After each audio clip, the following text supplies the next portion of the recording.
এই যে ভাই শুনছেন, কয়টা বাজে বলতে পারবেন? এখন 10টা 10 বাজে। এটা কিভাবে করব সত্যি? আমি বলছিলাম না 10টা 10 বাজে। আমার ঘড়িটা ঠিক করে নেই।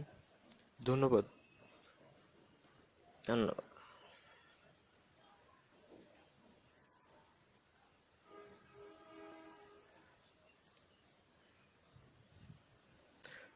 আজকের দিনটা কেমন গেল আপনার?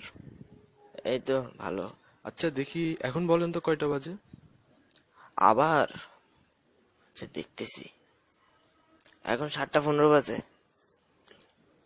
অবিশ্বাস্য, এটা সত্যি সত্যি 7টা 15 বাজছে। আচ্ছা আপনি বলেন তো, আপনি গাদার বলটা ধরে কিভাবে বলেন কয়টা আরে এটা বাজে? তো সহজ, শুধু বলটা উপরে উঠাই দেখি ঘড়িতে কয়টা বাজে। এই যে ঘড়িতে 7টা 15।